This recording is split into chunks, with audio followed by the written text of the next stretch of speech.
There's a sacrificial element in maturation, right? You have to sacrifice the pluripotentiality of childhood for the actuality of a frame. And the question is, well, why would you do that? Well, one reason is it happens to you whether you do it or not. You can either choose your damn limitation, or you can let it take you unaware when you're 30, or even worse, when you're 40. And then that is not a happy day. And I see people like this, and I think it's more and more common in our culture because people can put off maturity without suffering an immediate penalty. But all that happens is the penalty accrues, and then when it finally hits, it just wallops you, because when you're 25, you can be an idiot. It's no problem.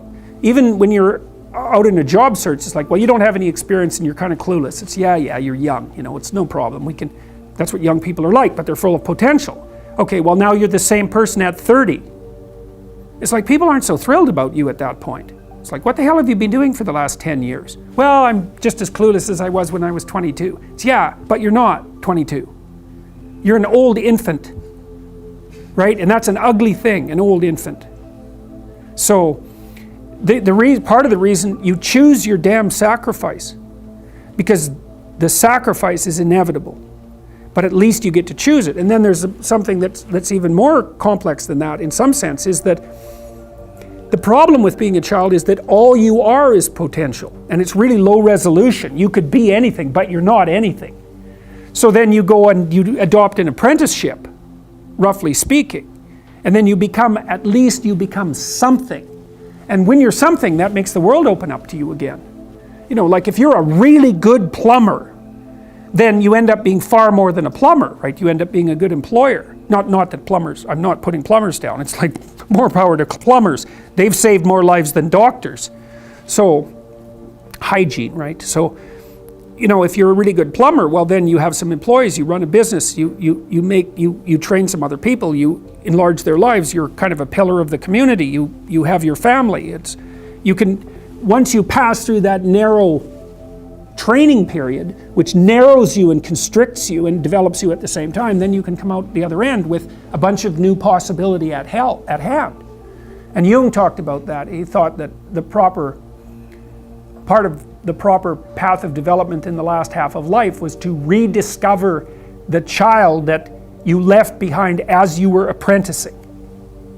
And so then you get to be something and regain that potential at the same time. Very, very smart. Well, he was very, very smart, so that's very wise thing to know.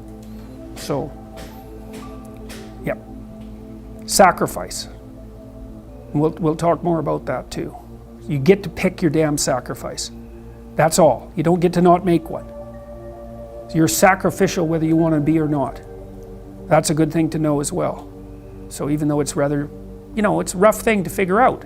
You can go to university to not be something instead of going to university to be something. And it's Pleasure Island. And the price you pay for it, especially in the US, is debt. And you're enticed into it because the administrators can pick your pocket. So they rob your future self while allowing you to pretend that you have an identity. Right? Very nasty. So, and it's not the only reason, because the other thing that's happened is that the rate of technological transformation is so fast now, and the rate of turnover of things is that it is genuinely harder for people who are, say, 18 to 20. When I was a kid, roughly speaking, the kind of rough patch for life was probably 14 to 17, something like that.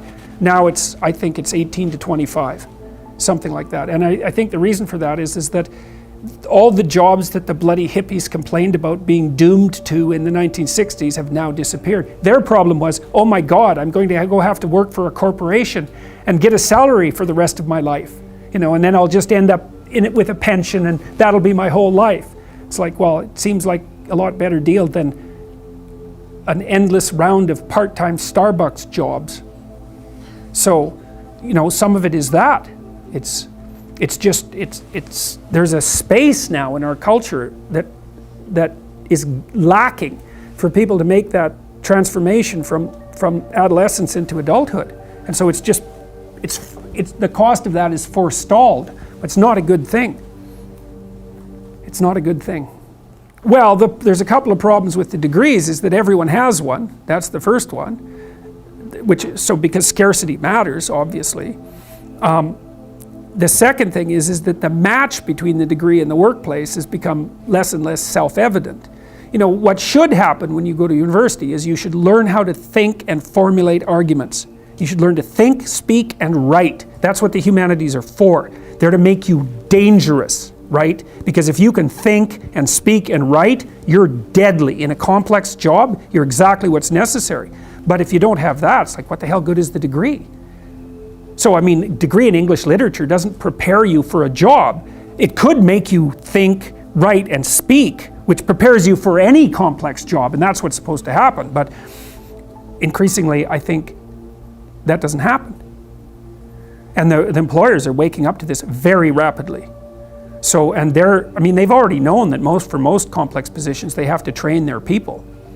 Now they're thinking, well, why do I have to bother with the degree if I'm going to train them, if it isn't bringing anything of value? Seem to be tightly selected for the capacity to cooperate and compete, so that multiplies our cognitive ability. That's a huge part of it.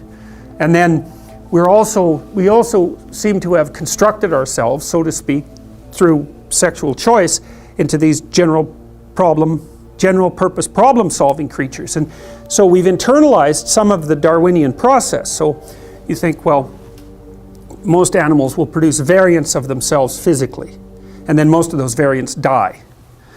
But human beings have built a mechanism, let's say, that's like a game engine. I think that's a really good, you know how there are game engines now that people have devised, they're computational devices, and you can take a game engine and you can generate games with it, like computer games. So the game engine is a mechanism for producing games. Well, that's what our brains are like. Our brains are game engines for producing games.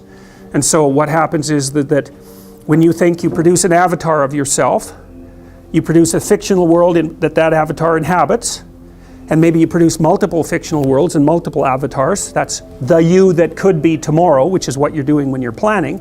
And you walk the avatar through its potential routes, and those that look good you keep, and those that don't look good you kill. And so then you can embody the ideas that you keep and act those out, and hopefully the idea is that when you embody them, you're successful and you don't get killed.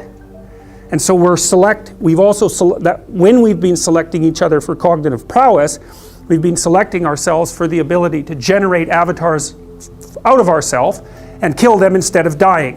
It's unbelievably brilliant, and that's really akin to the human discovery of the future, right? The future is a place where variants of you could exist.